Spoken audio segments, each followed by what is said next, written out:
The simple astrologer ప్రేక్షకులకు నమస్కారం. ఈ వారం గ్రహస్థితులను తెలుసుకుందాం. ఈ వారం ఆగస్టు 3వ తారీఖు నుంచి ఆగస్టు 9వ తారీఖు వరకు గ్రహస్థితులు ఎలా ఉన్నాయో తెలుసుకుందాం. ప్రత్యేకంగా ఈ రోజు మనతో పాటు ప్రముఖ జ్యోతిష్య నిపుణులు శ్రీ గోపాల్ అయ్యంగార్ గారు ఉన్నారు.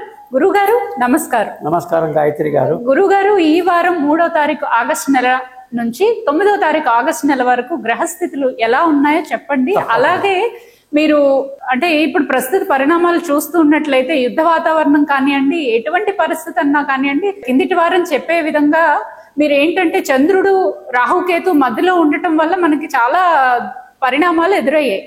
అలాగే ఈ వారం ఎలా ఉంటుంది చంద్రుడు? తప్పకుండా ఇది చాలా మంచి ప్రశ్న. నేను ప్రతి ఒక్కళ్ళకి కూడా నేను ఇదే చెప్తుంటానండి. ఏంటంటే గాయత్రికి ఏ విధంగా అర్థమయ్యిందో అంటే ప్రతిసారి కూడా వారపంలో గమనించండి.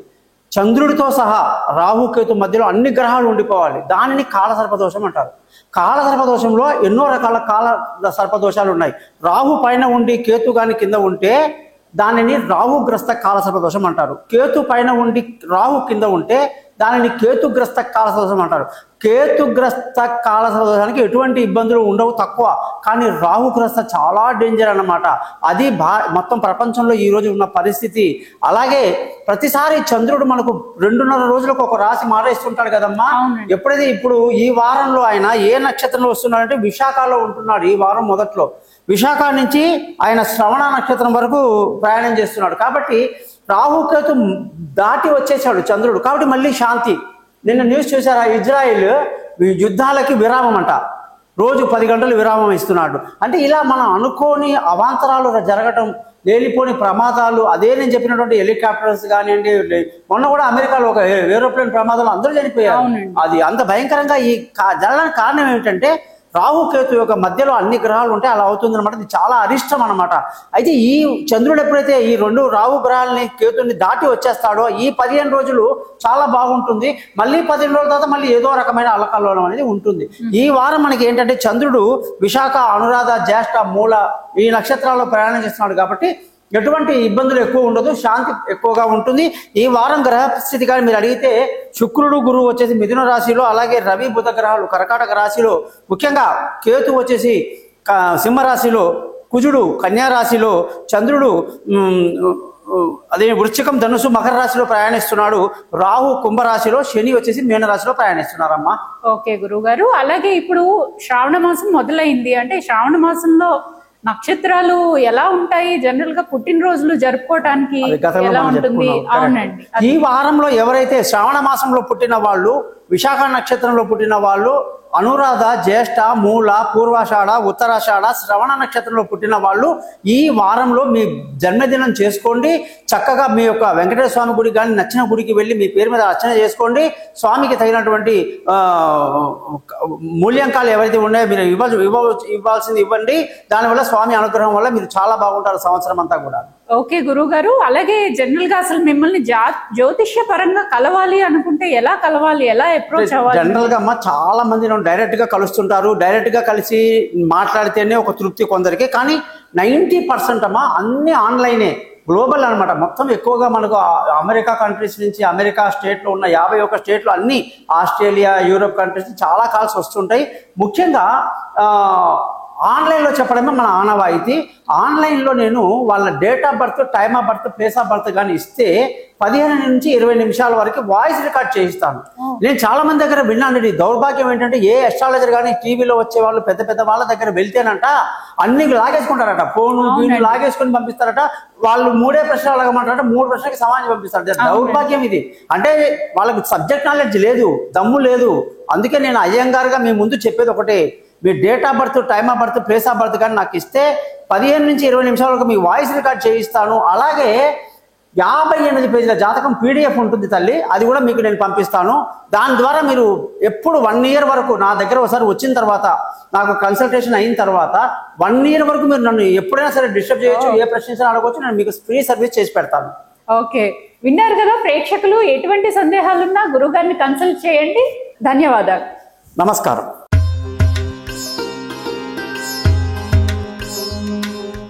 ద సింపుల్ ఆస్ట్రాలజర్ ప్రేక్షకులకు నమస్కారం. ఈ వారం కన్యా రాశి వాళ్లకు 3వ తారీఖు ఆగస్టు నెల నుంచి 9వ తారీఖు ఆగస్టు నెల వరకు ఎలా ఉందో తెలుసుకుందాం. ఈరోజు మనతో పాటు ప్రత్యేకంగా ఎవరున్నారో తెలుసా? శ్రీ గోపాల్ అయ్యంగార్, స్వర్ణ కంకణ గ్రహీత. గురుగారు నమస్కారం.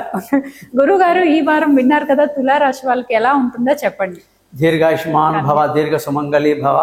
చక్కటి ప్రశ్నలు అడుగుతుంది గాయత్రి అందరి తరపున. కాబట్టి మీరందరూ కూడా గాయత్రికి థ్యాంక్స్ చెప్పాలి.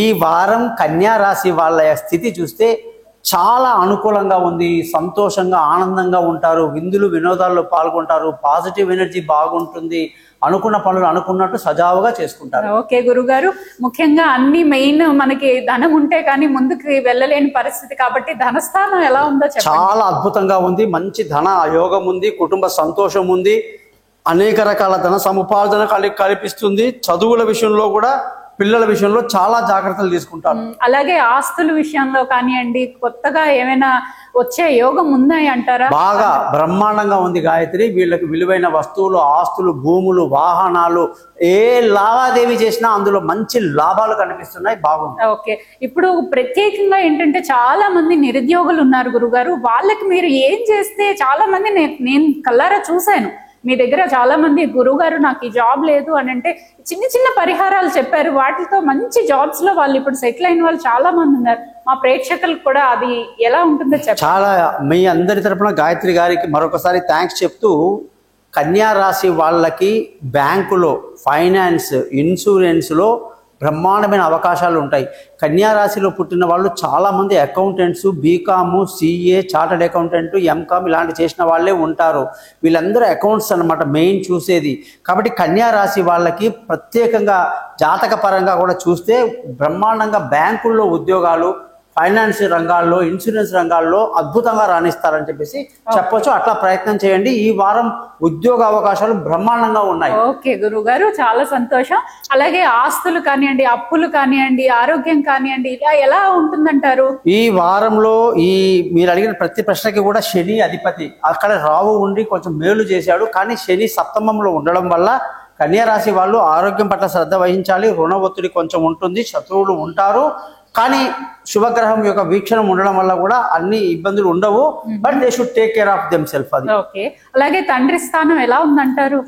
వీళ్ళ జాతక రీత్యా చూస్తే వీళ్ళ అదృష్టము లేదా తండ్రి లేదా ధర్మ మార్గం, గురువు అన్ని చూసినా కూడా 9వ స్థానం అండి. చాలా బాగుంది. మంచి తండ్రి నుంచి, తల్లి నుంచి, అత్తగారు, మామగారైనా తండ్రితో సమానమే. కాబట్టి అటు నుంచి కూడా ఆస్తులు వచ్చే అవకాశాలు ఉంటాయి. వాళ్ళతో చాలా మంచిగా మెలుగుతారు. ధర్మాన్ని పాటిస్తూ అన్ని గుళ్ళు గోపురాలు తిరుగుతారు. అలాగే ఈ వారం అదృష్టం బాగా కలిసి వస్తుంది. కొత్త వ్యాపారం ఏమైనా మొదలు పెట్టచ్చు అంటారా?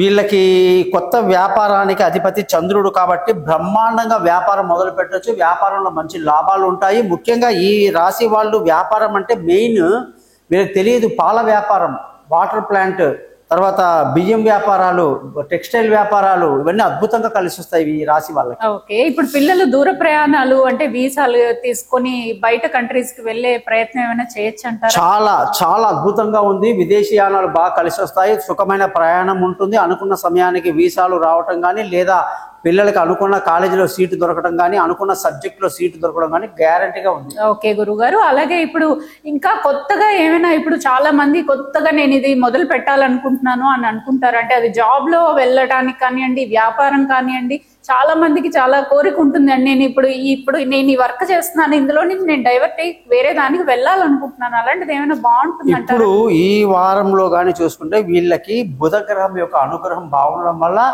ఖచ్చితంగా వ్యాపారాల్లో కానీ, ఉద్యోగాల్లో కానీ మార్పులకి, చేర్పులకి చాలా అనుకూలంగా ఉంది. ముందుకు దూసుకొని వెళ్ళిపోవచ్చు. ఓకే, అన్ని విధాలుగా బాగుందంటారు. అలాగే ఇంకా ఏమైనా ఏ గ్రహానికి పూజించడం వల్ల ఇంకా బాగుంటుందంట? వీళ్ళకి మెయిన్ గా అమ్మ ఈ వారంలో కన్యా రాశి వాళ్ళకి శుక్రుడు అనుకూలంగా ఉన్నాడు.